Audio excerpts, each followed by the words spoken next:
இரண்டாவது reminding comforter. அதே 14ஆம் அதிகாரம் 26ஆம் வசனம், அவர் யார் என்று சொன்னால் எல்லாவற்றையும் நினைப்பூட்டுகிற. ரிவீலிங் என்பது வேறு, ரிமைண்டிங் என்பது வேறு.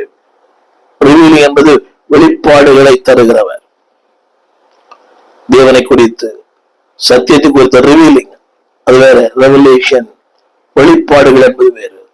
வெளிப்பாடுகளை தருகிறவர், புதிய சத்தியத்திலே வெளிப்பாடு. சில செய்திகளை கேட்டு பாருங்களேன். அதாவது கண்ணீர் விட்டார், கண்ணீர் விட்டார், கண்ணீர் விட்டார். அது எல்லா இடத்துலயும் இருக்குது. அந்த ஒரு வசனத்தினுடைய ஆழத்துக்குள்ளே போய் அதை வெளிப்படுத்துவது. அப்படி சில ஊழியர்கள் இருக்கிறார்கள் தமிழகத்துல. ரிவீலிங்ஸ் கம்ஃபர்டர். மூன்றாவது ரிமைண்டிங் கம்ஃபர்டர், நினைப்பூட்டுகிறவர். உங்களை நீங்கள் யார் என்பதை அடிக்கடி நினைப்பூட்டுகிறார். உங்களுடைய வாழ்க்கை, கடந்த காலத்தை, நிகழ்காலத்தை, வருங்காலத்தை. ஆங்கிலத்தில் சொல்லப்பட்ட வார்த்தை he reminds you. நான் சொல்கிறேன், is a reproving comforter. நம்மை கண்டித்து உணர்த்துகிற ஆவியானவர். 16ஆம் அதிகாரம் 7ஆம் வசனம், எல்லாமே யோவான்ல 16:7. கண்டித்து உணர்த்துகிற ஆவியானவர். அவர் வந்து பாவத்தை குறித்தும் நீதியை குறித்தும் நியாய தீர்ப்பை குறித்தும் உலகத்தை குறித்தும் கண்டித்து உணர்த்துவார். இன்னைக்கு யாருமே கண்டிப்பை விரும்புவதில்லை. திருச்சபை மக்கள், பிள்ளைகள் பெற்றோரையும் கண்டிப்பை விரும்புவதில்லை. குடும்ப உறவுகள்ல கூட விரும்புவதில்லை. அதாவது ஒரு மனைவி கூட கணவனின் கண்டிப்பை விரும்புவதில்லை. ஏனென்றால் இந்த உலகத்துல 2 பேரும் சம்பாதிக்கிறாங்க. they don't want to be corrected. அதுபோல கணவர்கள் கூட அடிக்கடி நான் சொல்வது, உங்களை கண்டிப்பதற்கு ஒருவர் இல்லை என்றால் உங்கள் வாழ்க்கை தறிக்கெட்டு போகும். எனவே உங்களை கண்டிப்பவர்களை துதியுங்கள். சங்கீதக்காரன் சொன்ன போல, நீதிமான் தயவாய் என்னை கொட்டட்டும், அது என் தலையில் இருக்கிற அபிஷேகம் என்னைய போல இருக்கும். இன்னைக்கு யாருமே யாரை கரெக்ட் பண்ண விரும்பல. கரெக்ட் பண்ண அடுத்த நிமிஷம் ரீடாலியேட்டட் பின்விளைவுகள் ஆற்றுவார்கள். உன்னை எங்க பார்க்கிறோம், நாங்க நான் பார்க்கிறேன். என் ஊழியத்துல ஒரு நாள் சொன்னேன், நீ பண்றது தவறு, இது சரியில்லை. சொல்லுகிற வார்த்தை, என் பர்சனல் ப்ராப்ளம், அதுல தலையிட உங்களுக்கு உரிமை இல்லை. புரியுதா? சொல்லக்கூடாது, உங்களுக்கு உரிமை இல்லை. அப்படி யோசித்து பாருங்க. ஒரு ஊழியர், என்னால் உருவாக்கப்பட்டவர், பாதை தவறும் போது எனக்கு எல்லாம் தெரியும், ஐ கேன் மேனேஜ். இதுதான் சிம்சன் சொன்னான் புஸ்தகம் 16:20. எப்போதும் போல இப்போதும், ஆனால் கண்கள் பிடுங்கப்பட்டான், விலங்கிடப்பட்டான், மாவரைக்கப்பட்டான், ஒரு வேடிக்கை பொருளாய் மாறினான். என்னை கேட்டுக்கொண்டு அன்பது பிள்ளையே, the announcement சொல்கிறார் ரிசைடிங் கம்ஃபர்டர். இரண்டாவது ரிவீலிங் கம்ஃபர்டர். மூன்றாவது ரிமைண்டிங் கம்ஃபர்ட், நிலைப்பூட்டுகிற ஆவியானவர். அடுத்து சொன்ன ரிப்ரூவிங், அதாவது கண்டித்து உணர்த்துகிற ஆவியானவர்.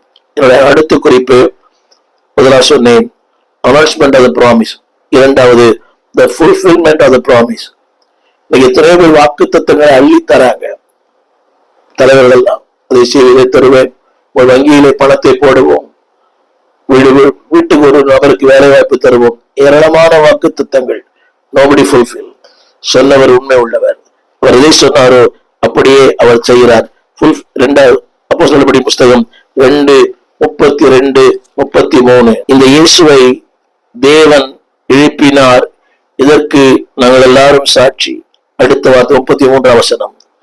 இவர் தேவனுடைய வலது கரத்தினால உயர்த்தப்பட்டு ஆண்டவராக இயேசு கிறிஸ்து பிதா அருளிய வாக்குத்தத்தத்தை பரிசுத்த ஆவியானவரை பெற்று நீங்கள் இப்பொழுது காண்கிறதும் கேட்கிறதுமான இதை பொழிந்தருளினார்.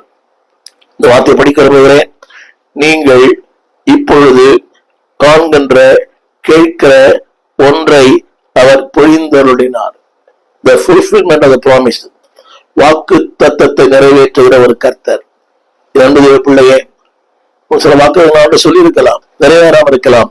ஏற்ற காலத்திலே கர்த்தர் உயர்த்துவார். என் வாழ்வில் அது உண்மை. என் வாழ்விலே உண்மை. 73ஆம் ஆண்டு டாக்டர் D.J. தினகரன் ஐயா அவர்கள் ஏராளமான தீர்க்க தரிசனம் எனக்கு சொன்னார்கள். ஒன்று கூட ஏற்புடையதே இல்லை. வேறும் தெரியாத எனக்கு அவர் சொன்னார், 38:7 அநேகருக்கு காவலனாய் இருப்பாய், அநேகர் ஆயத்தப்படுத்துவாய். இன்னைக்கு என்னுடைய ஊழியங்கள், என் பிரயாணங்கள் எல்லாவற்றையும் 73 அவர் சொன்னார். ஏற்புடையதா இல்லை. ஆனால் திரும்ப சொல்கிறேன், இப்பொழுது நீங்கள் காண்கிறதும் நீங்கள் கேட்கிறதுமான ஆவியானவரை அவர் பொழிந்தருளினார். என்னை கேட்டுக்கொண்டு வந்ததே பிள்ளையே, தேவன் சொன்னதை நிச்சயமாய் செய்வார். அவர் செயல்படுத்தும் ஒரு ஆண்டவர். fulfillment of the promise. Number 1, கவனிங்கள், not late. இன்றைக்கு ஒரு நாள் அல்ல, திரையில் பாருங்கள், immediate fulfillment. சொன்னார், நிச்சயம் செய்வார். உங்கள் வாழ்விலும் என் வாழ்விலும் 2:17 கடைசி நாட்களில் நான் மாமிசமான யாவர் மேலும் என் ஆவியை ஊற்றுவேன். உங்கள் குமாரரும் உங்கள் குமாரத்திகளும் தீர்க்க தரிசனம் சொல்லுவார்கள். வாலிபர் தரிசனங்களை காண்பார்கள். உங்கள் மூப்பர் சொப்பனங்களை காண்பார்கள். 18ஆம் வசனம். 18 என் ஊழியக்காரர் மேலும் என்னுடைய ஊழியக்காரர் மேலும் நான் என் ஆவியை ஊற்றுவேன். அவர்கள் தீர்க்க தரிசனம் சொல்லுவார்கள். Immediate fulfilment. 2ஆம் வசனம் அல்டிமேட் ஃபுல்ஃபில்மெண்ட். அதாவது இந்த ஆவியானவர் உன் வாழ்க்கையில் உன்னை முன்னேற்றி கொண்டு போகிறவர். 2:20 பெரிதும் பிரகாசமாய் உன்னை மாற்றுகிறவர். கர்த்தருடைய நாள் பெரிதும் பிரகாசமான நாள். நான் சொல்ல வந்த அந்த வார்த்தை கவனியுங்கள். அதாவது அல்டிமேட் ப்ராமிஸ். என்ன பண்றாரு தெரியுமா? இன்னைக்கு இருக்கிற நிலை விட பெரிதாய் மாற்றுவார். வாழ்க்கையிலே அடிக்கடி சோர்ந்து போனேன், நாணலை போல் இருந்தவனை மணலை போல் இருந்தவனை கற்பாறையாய் மாற்றினார். அல்டிமேட் என்று உங்களுக்கு எல்லாரும் சொல்லுவாங்க, அல்டிமேட் ஆக்டர். அதாவது உங்களை பிரகாசமான, உங்களை முன்னேற்றுகிற அது ஒரு வார்த்தை இருக்கிறது. 20ஆம் வசனத்துல அந்த வார்த்தை பெரிதும் பிரகாசமான மனிதனை மாற்றுவார். நம்பினால் ஆமீன் சொல்லுங்கள். உங்களை மாற்றுவார். நீங்க கிராமத்தில் இருக்கலாம், படிப்பறியாத ஒரு ஏழையா இருக்கலாம், உலகம் தெரியாத நபரா இருக்கலாம், பரவாயில்லை. ஆவியான வரும்போது ஒரு பெரிய பிரகாசமான வாழ்க்கை உனக்கு தருவார். Ultimate promise. கடைசியாக தி என்ஜாய்மெண்ட் ஆஃப் தி ப்ராமிஸ். வாக்கு தத்தம் செய்தவர் அந்த வாக்கு தத்தங்களை அனுபவிக்கவும் தேவன் கிருபை தருகிறார். என்ஜாய்மெண்ட். 1:8 என்ஜாய்மெண்ட். பரிசுத்த ஆவி உடனே வரும்போது நீங்கள் பலன் அடைந்து, இது மகிழ்ச்சியான இல்லையா? யூதேயாவிலும் சமாரியாவிலும் பூமியின் கடைசி பரியந்தம் எனக்கு சாட்சியா இருப்பீர்கள். நீங்க கேட்கலாம், இது ஒரு மகிழ்ச்சியா? மகிழ்ச்சி தானே இது. சாட்சி இல்லாத ஒரு வாழ்க்கை, நாணலை போல ஒரு வாழ்க்கை. ஆனால் என்ஜாய்மெண்ட் இந்த ப்ராமிஸ். 2 காரியங்களை சொல்லுகிறேன். ரைட். அதை பெற்றுக்கொள்வதற்கு 2 காரியம். பிலீவ், நம்புங்கள். நம்புகிற பிள்ளைகளே, தேவன் எதை வாக்கு பண்ணினாரோ அது நிச்சயமாய் செய்வார். லூக்கா சுவிசேஷம் 24ஆம் அதிகாரம் 49ஆம் வசனம். என் பிதா வாக்கு தத்தம் பண்ணினதை இதோ நான் உங்களுக்கு அனுப்புகிறேன். அடுத்த குறிப்பு, நீங்கள் உன்னதத்தின் பலனால் தரிப்பிக்கப்படுகிற வரை எருசலேமிலே தங்கியிருங்கள். அன்பான பிள்ளைகளே, நீங்க அதான் ரொம்ப கஷ்டம். We don't want to carry, we don't want to wait. 2 காரியங்கள் சொல்லி முடிக்கிறேன். Believe. இந்த வாக்குத்தத்தம் பண்ணப்பட்ட பரிசுத்த ஆவியானவரோட வாழ்க்கையில கிரியை செய்யணுமானால் just believe it. நினைக்கலாம், நான் தகுதியானவன் அல்ல, நான் பாத்திரன் அல்ல. இல்லை, உங்களை பாத்திரமாக்குகிறவர் ஆவியானவர். Number 1 believe. Number 2 receive.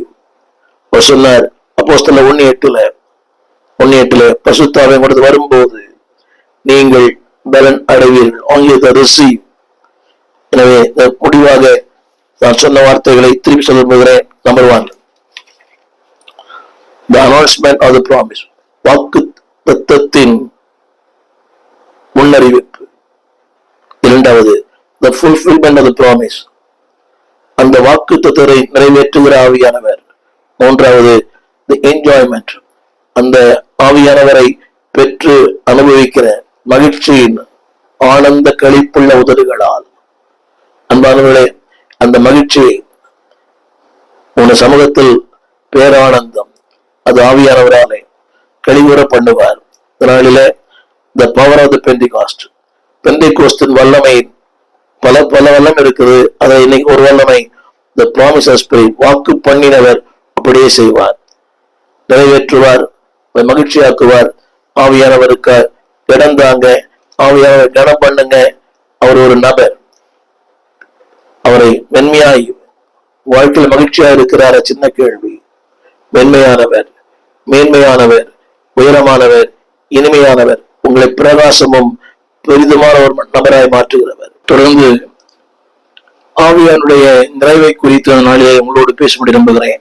இன்றைக்கு அநேக மக்களுக்குள் இருக்கிற ஒரு எண்ணம் என்னவென்றால், ஆவி பரிசுத்த ஆவியானவர் ஒரு சில குறிப்பிட்ட மனிதர்களுக்கு மட்டுமே அருளப்படுவார். இல்லை, அவர் யாவர் மேலும். அதை உறுதிப்படுத்தத்தான் இந்த வசனங்களை நான் வாசிக்க விரும்புகிறேன். அப்போஸ்தலர்களுடைய புஸ்தகம் 2ஆம் அதிகாரம், அந்த பெரிய வசனங்கள், ஆனால் ஒரே ஒரு வார்த்தை சொல்ல விரும்புகிறேன்.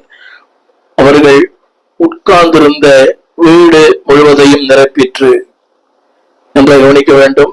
உட்கார்ந்திருந்த வீடு முழுவதையும். அப்படியானால் அங்கிருந்த எல்லா நபர்களும், பல தரப்பட்ட, பல பாஷைக்காரர், பல கோத்திரத்தார், பல ஜனங்கள். அந்த வார்த்தை சொல்கிறது அந்த வீடு முழுவதையும். அப்போஸ்தலர் 2ஆம் அதிகாரம் 2ஆம் வசனம். அடுத்த வார்த்தை 2ஆம் அதிகாரம் 3ஆம் வசனம், ஒவ்வொருவர் மேலும் ஆவியானவர் வந்து அமர்ந்தார். நம்முடைய தமிழ் வேதத்துல அது அதாவது அமர்ந்தது என்று எழுதப்பட்டிருக்கும். அது சரியான மொழிபெயர்ப்பு அல்ல. அமர்ந்தார், அவர் ஒரு பொருள் அல்ல, அவர் ஒரு நபர். எனவே அதை வாசிக்கும் போது நீங்கள் அதை சரியாய் திருத்தி வாசிக்க அன்பா கேட்கிறேன். அந்த ஒவ்வொரு மேலும் ஆவியானவர் வந்து அமர்ந்தார். 4ஆம் வசனம், அவர்கள் எல்லாரும் பரிசுத்த ஆவியானவராலே நிரப்பப்பட்டார்கள். என சொன்ன 3 வார்த்தைகள், வீடு முழுவதும், அடுத்து ஒவ்வொருவர் மேலும், அடுத்து எல்லார் மேலும். அப்படியானால் ஆவியானுடைய நிறைவு அன்பானவர்களே, அது பரிபூர்ணமானது, அது நிறைவானது, அது எல்லாருக்கும் பொருந்தும். இப்படி சொன்னாங்க புரியும். the fullness of the spirit, ஆவியானவர் யாரோ ஒருவருக்கு அல்ல. அதைத்தான் நம்ம நினைக்கிறோம். இன்றைய திருச்சபை மக்கள் நினைக்கிறார்கள் அவருக்கு அதிகமான ஆவியானவர். அப்படி அல்ல. நீங்கள் எந்த அளவுக்கு அவரை பயன்படுத்துகிறீர்களோ அந்த அளவுக்கு அவர் வாழ்க்கையில அவர் நிறைவானவராக இருப்பார். எனவே அன்பு தேவ பிள்ளைகளே, இந்த ஆவியானவர் வார்த்தை எப்படி நிறைவானதோ அதே போல ஆவியானவர் நிறைவான ஒரு ஆவியானவர். வேதம் முழுவதும் சொல்லப்பட்ட வார்த்தை அன்பானவர்களே, ஆவியானவர் நிறைவான, பாடலாம் பாடுகிறோம், நிறைவான ஆவியானவரே. ஒரு 3 குறிப்புகளை உங்களுடைய இந்த நாளிலே பகிர்ந்து கொள்ள விரும்புகிறேன். முதல் குறிப்பு, the essential of the fullness of the spirit, ஆவியானுடைய நிறைவு ஏன் அவசியம். இரண்டாவது, the experience of the fullness of the spirit, அந்த நிறைவினுடைய அனுபவங்கள் என்ன. மூன்றாவது, the evidence of the fullness of the spirit, அந்த ஆவியான உங்களுக்குள்ள நிறைவான வரும்போது என்னவெல்லாம் நடக்கும். முதல் குறிப்பு, the essential of the fullness of the spirit, அது இந்த எல்லாருக்குமே அது தேவை என்பதை மக்கள் உணராமல் இருக்கிறார்கள். எனவேதான் திரும்ப சொல்கிறேன், வார்த்தை அது நிரூபிக்கிறது. லூகாஸ் விசேஷம் 24ஆம் அதிகாரம் 49ஆம் வசனம், அந்த வார்த்தை சொல்லுகிறது, என் பிதா வாக்கு பண்ணினதை. கவனியுங்கள். அப்படியானால் அது இப்படி எடுத்துக் கொள்ளலாம். It's a word, it's a promise, it is a asset. தேவன் சொன்ன ஒரு வார்த்தை, இட்ஸ் a word. அந்த வார்த்தை சொல்லுகிறது. அப்போ லூகாஸ் விசேஷம் 24:49 அவர் சொல்லுகிறார், பிதா வாக்கு தத்தம் பண்ணியதை உங்களுக்கு அனுப்புகிறேன், நீங்கள் இங்கே தரித்திருங்கள் என்றார். அடுத்த வருஷம் சொல்லுகிறேன், அவர்களை அழைத்து கொண்டு போய். நன்றாக கவனிக்க வேண்டும். நீ சொன்ன நான் பயன்படுத்துகிற எல்லா வார்த்தைகளுமே அவர்களை அவர்களை அவர்களை எல்லாரும், ஒவ்வொருவர் மேலும். அதாவது தேவன் நிறைவை அவர் கட்டளையிட்டு இருக்கிறார். God commands the fullness. நீங்களும் நானும் நிறைவாயிருக்க வேண்டும் என்று விரும்புகிறார். எனவேதான் யாக்கோபின் புஸ்தகம் 1 அதிகாரம் 4 வசனத்திலே நீங்கள் ஒன்றிலும் குறைவில்லாதவர்களாய் நிறைவுள்ளவர்களாய் பூரணமுள்ளவர்களாய் இருக்க வேண்டும் என்று விரும்புகிறேன். இதுதான் தேவனுடைய விருப்பம், தேவனுடைய சித்தம், தேவ நோக்கம். என்னை கேட்டுக்கொண்டிருக்கிற அன்பு தேவ பிள்ளைகளே, அப்படியானால் it is a essential of the fullness of the spirit. நீங்கள் இருக்க வேண்டும் என்று தேவன் விரும்புகிறார். முதல்ல சொன்ன வேர்ட். இரண்டாவதாக அதற்காக தேவன் சொல்லுகிறார், கவனியுங்கள், அந்த அதே வசனத்துல ஒர்க், அதே வசனத்துல சொல்லுகிறார், நீங்கள் எருசலேமில் தரித்திருங்கள். அது ஒரு செயல்பாடு.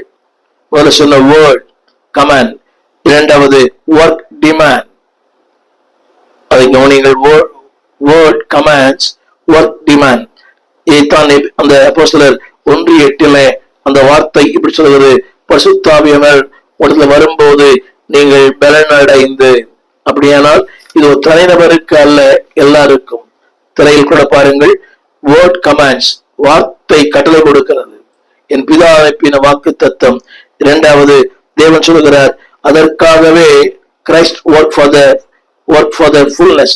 2 வார்த்தை சொல்லுகிறேன், அதற்காக கிறிஸ்து நமக்காக வேலை செய்தார். அந்த வார்த்தையை படிக்க கேளுங்க.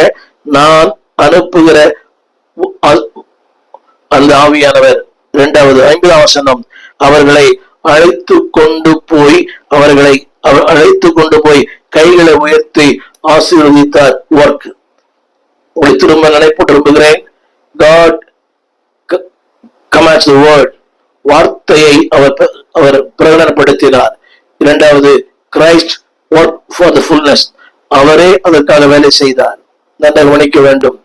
நீங்களும் நானும் நிறைவுள்ளவர்களாய் இருக்கும்படி, குறைவற்ற வாழ்க்கை வாழும்படி அவரே எல்லாவற்றையும் உங்களுக்கு என செய்திருக்கிறார். தி எசென்ஷியல்.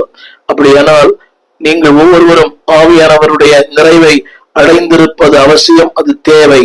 திரும்ப சொல்லுகிறேன், இது யாரோ ஒருவருக்கு அல்ல, கேட்கிற யாவருக்கும். அடுத்த ஒரு குறிப்பு, the experience of the fullness of the Holy Spirit. அந்த ஆவி நிறைவினாலே உண்டாகிற அனுபவங்கள் என்ன?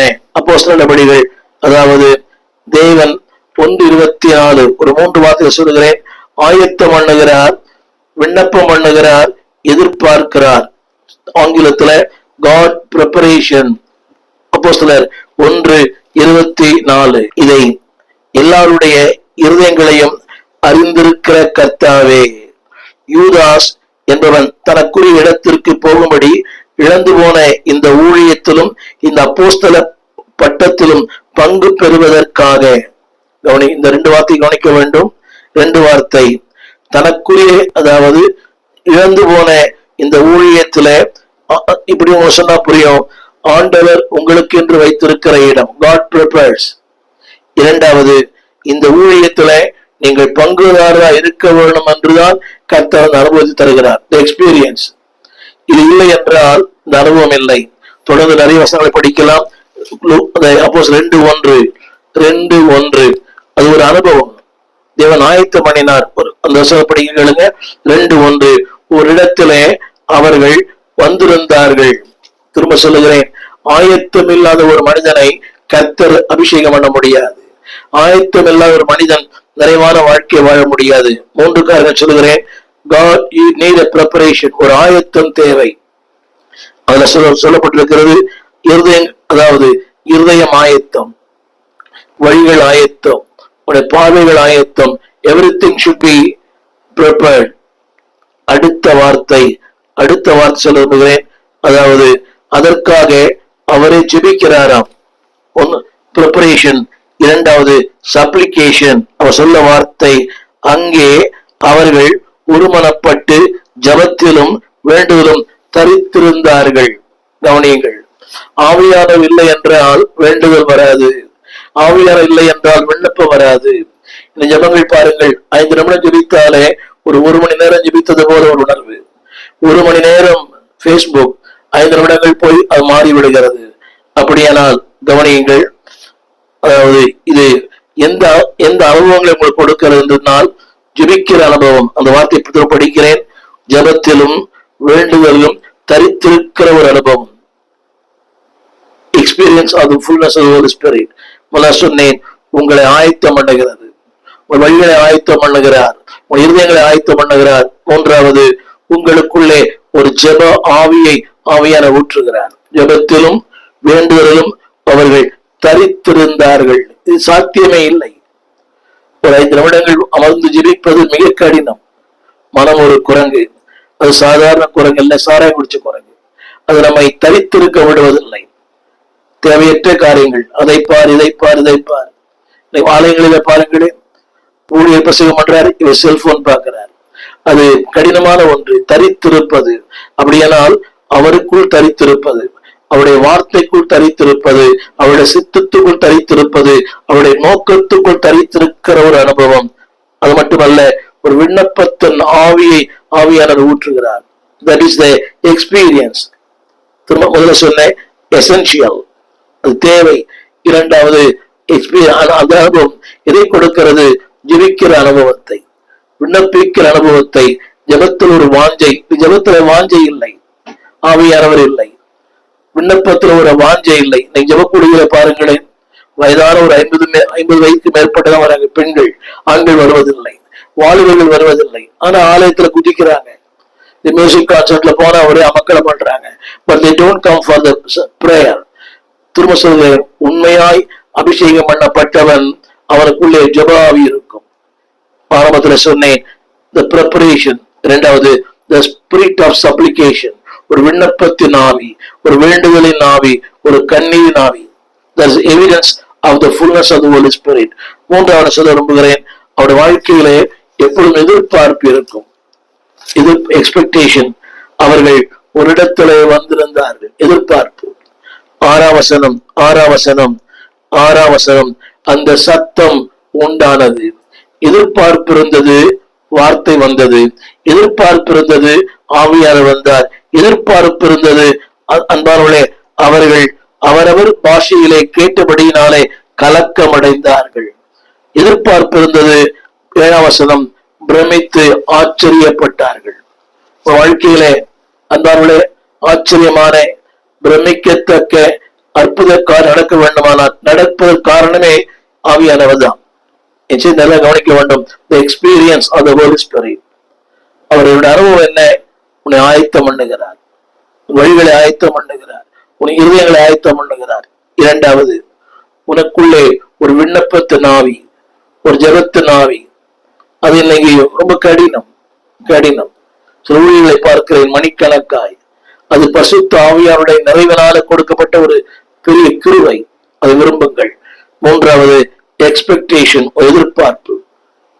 அந்த ஆவியானவரை பெற்றவங்க they will expect something supernatural. இயற்கை அப்பாற்பட்ட ஒன்றை. அதை வசனப்படி கேளுங்க. அந்த வார்த்தை இப்படி சொல்லி, பிரமித்து ஆச்சரியப்படுகிற அளவுக்கு நீங்கள் எதிர்பார்க்காத காரியங்களை உங்கள் வாழ்க்கையிலே தேவன் செய்வார். மூன்றாவது குறிப்பு, the evidence of the fullness of the Spirit. ஆவியானவரை பெற்றவர்களுக்குள்ள இருக்கிற அந்த அத்தாட்சி. முதல்ல சொன்னேன், எசென்சியல், தேவை. இரண்டாவது, எக்ஸ்பீரியன்ஸ், அனுபவம். மூன்றாவது, எவிடன்ஸ். ஒருவர் ஆவியான நிறைவை பூரணமாய் பெற்றிருக்கிறார் என்பதற்கு என்ன காரணம்? ஒரு 7 காரணங்களை நான் சொல்ல விரும்புகிறேன். அப்போஸ்தலர் நடபடியின் புஸ்தகத்திலிருந்து கவனமாய் கேளுங்கள். அந்த ஆவியான நிறைவை பெற்றவனுக்கு பயம் இல்லை, ஃபியர்லெஸ்னஸ். இந்த வார்த்தை படிக்கிற கேளுங்கள். 4:31. அந்த வார்த்தை இப்படி சொல்லுகிறது. 4:31. அவர்கள் தேவ வசனத்தை தைரியமாய் சொன்னார்கள். அதுக்கு முன்னாடி ஒரு வார்த்தை இருக்குது, பரிசுத்த ஆவியானவராலே நிரப்பப்பட்டு. அப்படியானால் ஆவியானவர் நிறைவை பெற்ற ஒருவனுக்கு அன்பானவர்களே பயம் இல்லை. எதிர்காலத்தை குறித்த பயம் இல்லை, சத்துரை குறித்த பயம் இல்லை, எதை குறித்தும் பயம் இல்லை. அந்த வார்த்தை படிக்கிறேன். அவர்கள் தைரியமாய், சத்துருக்கள் உண்டு, போராட்டங்கள் உண்டு, பாடுகள் உண்டு, விமர்சனங்கள் உண்டு, ஏளனங்கள் உண்டு, பரியாசங்கள் உண்டு. ஆனால் ஆவியானுடைய நிறைவு பெற்ற ஒரு மனிதனுக்குள்ளே ஒரு தைரியம் இருக்கிறது, ஃபியர்லெஸ்னஸ். அடுத்து சொல்ல விரும்புகிறேன், ஜாய்ஃபுல்னஸ். அந்த fearlessness will speak about Christ. அந்த தைரியம் கிறிஸ்துவை குறித்து பேசும். இரண்டாவது, ஜாய்ஃபுல்னஸ், அது உன்னை பாட வைக்கும். 2:46-47 அது உன்னை பாட வைக்கும். திரையில் கூட பாருங்கள், ஃபியர்லெஸ்னஸ். இரண்டாவது, ஜாய்ஃபுல்னஸ். 2:46 அந்த வார்த்தை இப்படி சொல்கிறது, அவர்கள் அனுதினமும், அவர்கள் 47 கூட தேவனை துதித்தார்கள், தயவு பெற்றிருந்தார்கள். அந்த வசனம் போட்டிருக்குது 46 மகிழ்ச்சியோடு. 2:46 மகிழ்ச்சியோடு, கபடமில்லாத இதயத்தோடு. 3வது துதித்து.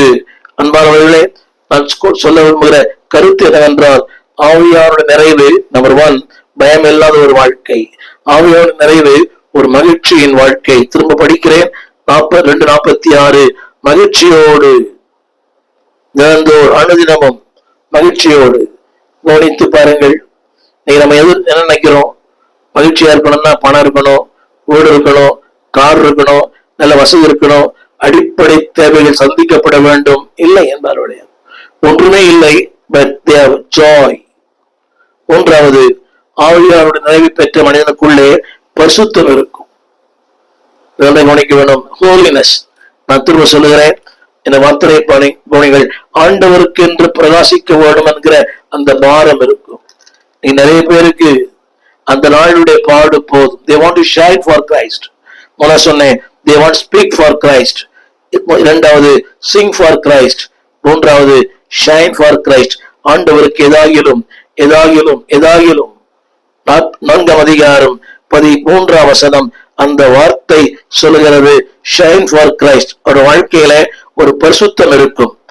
4:13 உலகம் சொல்லுகிறது, இவர்கள் இயேசுவோடு கூட இருந்தவர்கள் என்று உலகம் அறிந்து கொண்டது. அப்படியானால் ஆவியார் நிறைவை பெற்றவர்களுக்குள்ளே ஒரு பிரகாசம், அந்த பிரகாசம் உலகத்துக்கே தெரியும். ஹோலினஸ் இருக்கும். Shine for Christ. அதே 6ஆம் அதிகாரம் 5ஆம் வசனம், ஷைன் ஃபார் கிரைஸ்ட். அந்த வசனம் சொல்லுகிறது, அன்பானவர்களே, அவன் பரிசுத்த ஆவியினால் நிறைந்தவனாய் இருந்தான். 6:5 விசுவாசமும் பரிசுத்த ஆவியினால் நிறைந்தவனமாய் இருந்தான். என சொல்ல வந்த குறிப்பு என்னவென்றால் ஒரு ஹோலினஸ். என்ன சொல்ல விரும்புகிறேன், சபையார் எல்லாருக்கும் அவன் பிரியமாயிருந்தான். 6ஆம் அதிகாரம், சபையார் எல்லாருக்கும் அவன் பிரியமாயிருந்தான். ஊழியம் செய்வதற்காக அவன் சொன்ன வார்த்தை எல்லாருக்கும் அது பிரியமா இருந்தது. ஸ்தேவானை குறித்து திரும்ப சொல்லுகிறேன், சபையார் எல்லாருக்கும் பிரியமானவனாய் ஸ்தேவான் வாழ்ந்தான். என்னை கேட்டுக்கொண்டு அன்புடைய பிள்ளையே, பரிசுத்தாவின் நிறை வரும்போது you will have a holiness. இந்த வார்த்தை படிக்கிற கேளுங்கள், பிரியம், விசுவாசம், பரிசுத்தம். கவனிங்கள், இந்த 3ம் அபிஷேகம் பெற்றவனுக்குள் இருக்கும். தேவனுக்கு பிரியமானவனாய், ஜனங்களுக்கு பிரியமானவனாய், விசுவாசம் உள்ளவனாய், பரிசுத்தம் உள்ளவனாய். அது மட்டுமல்ல, அன்பான தேவ பிள்ளைகளே, அவனுடைய வாழ்க்கையிலே பரிசுத்தம் வெளிப்படும். அந்த வார்த்தையை படித்து பாருங்கள். பரிசுத்தம் வெளிப்படுவது மட்டுமல்ல, அவருடைய கிரியைகள் வெளிப்படுவது மட்டுமல்ல. 7ஆம் வசனம், வசனம் விருத்தி அடையும், சீஷர்கள் தொகை பெருகிற்று. வில்லிங்னஸ், தேவனுடைய ஊழியத்துல ஒரு பாரம், ஒரு தியாக மனப்பான்மை இன்றைக்கு இல்லையே. தியாக நேரத்தை கொடுப்பது, பணத்தை கொடுப்பது, தன்னுடைய உழைப்பை கொடுப்பது. there is no sacrifice for Christ. முதல்ல சொன்ன speak for Christ, 2வது sing for Christ, 3வது shine for Christ. ஆண்டவருக்காக பிரகாசிக்கிற ஒரு வாழ்க்கை. 4:31 sacrifice for Christ.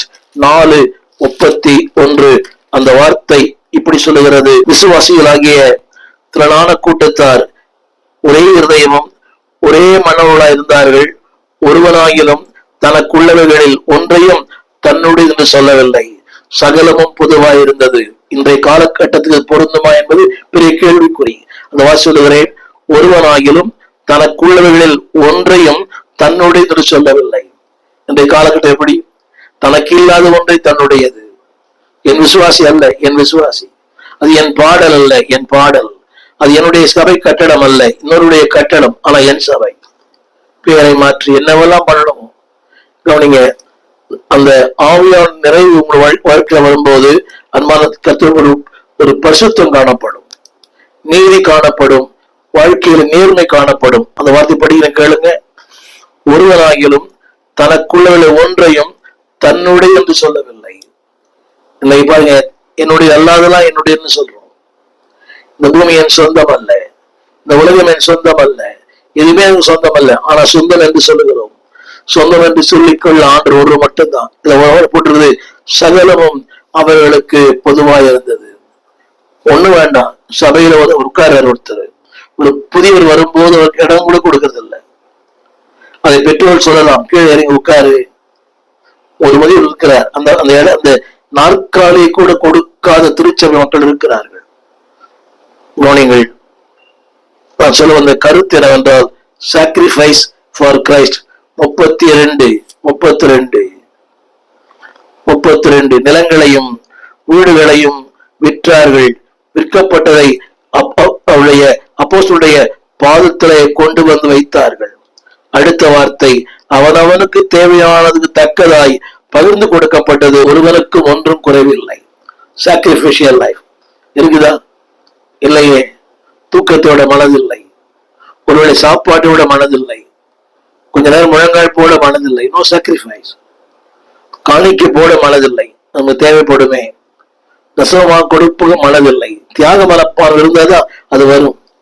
என்ன நினைக்கிறோம்? எனக்கு பயன்படுமே, என் பிள்ளைகளுக்கு பயன்படுமே, என் வீட்டாருக்கு பயன்படுமே. திரும்ப சொல்லுகிறேன், அந்த அந்த வில்லிங்னஸ் என்ற வார்த்தை முதல்ல கவனிங்க. முதல்ல ஃபியர்லெஸ்னஸ், இரண்டாவது ஜாய்ஃபுல்னஸ், மூன்றாவது ஹோலினஸ், நான்கு வில்லிங்னஸ். ஒரு பாருங்க, நீ கட்டாயப்படுத்தி வர வேண்டிய ஜபத்துக்கு வாங்க, ஏதோ பாஸ்டருக்காக வராங்க. ஜபம் யாருக்காக பண்ற? உங்களுக்காக, உங்கள் தேவைகளுக்காக, உங்கள் குடும்பங்களுக்காக, உங்கள் பிள்ளைகளுக்காக. ஏதோ பாஸ்டர் கட்டாயப்படுத்தி பாஸ்டர் பிரியப்படுத்தணும். அந்த அபிஷேகம் பெற்றவனுக்குள்ளே அந்த வில்லிங்னஸ் இருக்கும். நாட் ஓன்லி வில்லிங்னஸ், ஒரு தியாக மனப்பான்மை இருக்கும். அடுத்த வார்த்தை சர்வ் ஃபார் கிரைஸ்ட். ஆண்டவருக்கு என்று ஏதாவது செய்ய வேண்டும். நான் சொல்வது ரெடினஸ். 6ஆம் அதிகாரம் 3ஆம் வசனம், 6:3. அவர்கள் அந்த 6:3 சொல்லுகிறது. அந்த 6:3 அவர்கள் நற்சாட்சி, அதாவது 7 பேரை தெரிந்து கொள்ளுங்கள், அவர்களை இந்த வேலைக்கு ஏற்படுத்துவோம். எந்த வேலைக்கு? பந்தி விசாரிக்கிற வேலைக்கு. கவனித்து பாருங்கள், பந்தி விசாரிக்கிற வேலை. கொடுக்கிற தலைப்பு என்னவென்றால், அதாவது அன்பான தேவ பிள்ளைகளே, ரெடினஸ் டு சர்வ் கிரைஸ்ட். வார்த்தையும் படிக்கிறேன், அது எல்லாருக்கும் பிரியமா இருந்தது. இன்னைக்கு மைக் பிடித்து பாடுகிற மக்கள், விரும்புகிற மக்கள் ஏராளம். ஆலயத்துல ஒரு சின்ன வேலை, ஒரு துப்புரவு வேலை, ஒரு கிளீன் பண்ற வேலை, ஒரு கட்டட வேலை, ஏதோ ஒரு காரியத்தை கிளீன் பண்ணணும். No never. அடுத்த நிமிஷமே they will disappear. அவர் எடுத்துக் கொள்ளப்படுகிறார்கள். ஆனா பாட்டெல்லாம் பாடுவோம், காடானாலும் மேடானாலும், நிறைய பாட்டு. வாழ்ந்தாலும் உம்மோடு, மதித்தாலும் உம்மோடு. இந்த வசனத்தை படி கேளுங்க. அவர்கள் பந்தி விசாரணை செய்வதற்கு தங்களை அவர்கள் ஏற்படுத்தினார்கள், அப்படியே அவர்கள் செய்தார்கள். வசனம் படிப்பாங்க, 7ஆம் வசனம், அப்படியே அவர்கள் கீழ்ப்படிந்தார்கள். எத்தனை அருமையான வார்த்தை. சகோதரியே, உன் ஊழியனுக்கு நீ கீழ்ப்படுகிறாயா? வாலிப தம்பி, உன் ஊழியனுக்கு நீ கீழ்ப்படுகிறாயா? வாலிப மகளே, உன் ஊழியனுக்கு கீழ்ப்படுகிறாயா? நீங்க எஞ்ச வேண்டியதா இருக்குது. பிளீஸ் வாங்க, மாலை கூட்டத்துக்கு வாங்க, ஜபத்துக்கு வாங்க. யோசித்து பாருங்கள், பசுத்தாவி பெற்றவனுக்குள்ளே வில்லிங்னஸ் இருக்கும், கீழ்ப்படிதல் இருக்கும். நீ கீழ்ப்படிவே இல்லையே, துக்கமான ஒன்று. 6வது குறிப்பு, ஸ்டாண்ட் ஃபார் கிரைஸ்ட். இயேசுவுக்காக எப்போது நிற்பார்கள். என்ன வந்தாலும், எது வந்தாலும், எந்த சூழ்நிலை வந்தாலும் they will stand for Christ. வசனம் வாசிக்கிறேன், 4ஆம் அதிகாரம் 8ஆம் வசனம், 4:8. அடுத்து 4:20, 4:8, 4:8. அப்பொழுது பேதுரு பரிசுத்தாவை நிறைந்து அவரை நோக்கி, ஜனத்தின் அதிகாரிகளே, இஸ்ரவேலின் மூப்பர்களே, ஸ்டெட்ஃபாஸ்ட், பயமில்லை. திரும்ப முடிக்கிறேன், ஜனத்தின் அதிகாரிகள், இஸ்ரவேலின் மூப்பர்கள். தைரியம் வேண்டாமா? நான் கொடுக்கிற தலைப்பு என்னவென்றால் ஸ்டெட்ஃபாஸ்ட்னஸ், ஸ்டாண்ட் ஃபார் கிரைஸ்ட். வளர்ந்து கொடுக்கிற வாழ்க்கையில, திருமணங்கள்ல பாருங்களேன், ஆலயத்துல போதர் திருமணம் நடத்தி முடிக்கிறார். அடுத்து ஆடல், பாடல், கொண்டாட்டம், டிஜே, அட்டகாசம். திரைப்படத்துறையை விட மோசம் சினிமா பாட்டு. வார்த்தை ஸ்டாண்ட் ஃபார் கிரைஸ்ட். நிக்க முடியல. கேட்டா உறவுகள் சொல்றோம், சொந்தங்கள் சொல்றோம், நான் பண்ணல, அவங்க பண்ணிட்டாங்க. இல்ல இருந்தாலே ஸ்டாண்ட் ஃபார் கிரைஸ்ட். முடிவாக சஃபர் ஃபார் கிரைஸ்ட். அபிஷேகம் பெற்றவங்க கிறிஸ்துவுக்காக பாடுபடவும் தங்களை அர்ப்பணிப்பார்கள். 7ஆம் அதிகாரம் 60ஆம் வசனம், 7:60. அந்த வார்த்தை இப்படி சொல்லுகிறது, ஸ்தேவானை அவர்கள் கல்லெறிந்தார்கள். அவன் சொன்ன ஒரு வார்த்தை, அவனோ முழங்கால் படியிட்டு, ஆண்டவரே இவர்கள் மேல் இந்த பாவத்தை சுமத்தாதிரும் என்று மிகுந்த சத்தமிட்டு சொன்னான். இப்படி சொல்லி நித்திரை அடைந்தான். என்னை கேட்டுக்கொண்டிருக்கிற அன்பு தேவ பிள்ளையே, உங்களுக்கு புரிய நினைக்கிறேன். ஆவி நிறைவை பெற்றவர்களுக்குள்ளே அது தேவை, எசென்சியல். இரண்டாவது, அது ஒரு அனுபவம், எக்ஸ்பீரியன்ஸ். அது என்ன செய்கிறது? உங்களை ஆயத்தப்படுத்துகிறது, உங்களை ஜெபிக்க வைக்கிறது. மூன்றாவது, ஒரு எதிர்பார்ப்பை கொடுக்கிறது. பேசியிருக்கிறேன், திரும்பி பாருங்கள். 2:1 நிறைவு பெற்றவனுடைய எவிடன்ஸ், அத்தாட்சி என்ன? குதிக்கிறது இல்லை, சத்தம் போடுறது, மைக்ல பாடுறது இல்லை. ஸ்பீக் ஃபார் கிரைஸ்ட், இயேசுவுக்காய் பேசுவது. சிங் ஃபார் கிரைஸ்ட், இயேசுவுக்காய் பாடுவது. மூன்றாவது, ஷைன் ஃபார் கிரைஸ்ட், இயேசுவுக்காய் பிரகாசிப்பது. நான்காவது, சர்வ் ஃபார் கிரைஸ்ட், அவர் ஊழியம் செய்வது. ஸ்டாண்ட் ஃபார் கிரைஸ்ட், எந்த நிலையிலும் அவரோடு நிற்பது. Suffer for Christ. இந்த நாளிலே என் அன்பான பிள்ளைகளே, இவையெல்லாம் கர்த்தர் கொடுத்திருக்கிற சுதந்திரம். திரும்ப சொன்னேன், ஃபியர்லெஸ்னஸ் அவர் கொடுக்கிற சுதந்திரம், ஜாய்ஃபுல்னஸ் அவர் கொடுக்கிற சுதந்திரம், ஹோலினஸ் அவர் கொடுக்கிற சுதந்திரம், வில்லிங்னஸ் அந்த இதையாக செய்ய வேண்டும் அவர் கொடுக்கிற சுதந்திரம், ஸ்டெட்ஃபாஸ்ட்னஸ் நம் உறுதியான தன்மை, ஹீல்னஸ் அந்த தேவனுக்கு என்று கீழ்ப்படுகிறது. சின்ன கேள்வி, ஆவியில குதிக்கிறோம், அந்நிய பாஷை பேசுறோம். ஒரே ஒரு காரியம் கேட்கிறேன், are you willing to suffer for Christ? இயேசுவுக்காக பாடுபட ஆயத்தமா இருக்கிறீங்களா? Are you willing to stand for Christ? எந்த நிலையிலும், உலகம் எதிர்த்தாலும். மூன்றாவது, will you serve for Christ? ஒரு ஊழியம் செய்வாயா? சின்ன ஊழியம் தான், பந்து விசாரிப்பது. நான் போய் அதை செய்ததா? இல்லை. சிறிதானதோ பெரிதானதோ பெற்ற பணியை செய்து முடிப்போம். அடுத்து ஷைன் ஃபார் கிரைஸ்ட், இயேசுவுக்காக பிரகாசிக்கிற வாழ்க்கை. மூன்றாவது, கடைசியா ஸ்பீக் ஃபார் கிரைஸ்ட், இயேசுவுக்காக பேசுகிற ஒரு வாழ்க்கை. இப்படி வாழ்க்கை வாழ இந்த பெந்தைக்கோஸ்தே நாளிலே ஒரு தீர்மானம் பண்ணுங்கள். நிறைவான ஆவியானவர் உடைய வாழ்க்கையில் வருவார், தங்குவார், தாபரிப்பார். பயமில்லாத வாழ்க்கை, மகிழ்ச்சியான வாழ்க்கை, பசுத்தமான வாழ்க்கை, ஆயத்தமான வாழ்க்கை, அர்ப்பணிக்கப்பட்ட வாழ்க்கையை தந்து உங்களை ஆசீர்வதிப்பார். உங்களுக்காக ஜெபிக்கிறேன். வானத்தையும் பூமியும் படைத்த நல்ல ஆண்டவரே, இந்த அருமையான வேலைக்காக நன்றியுடைமை துதிக்கிறோம்.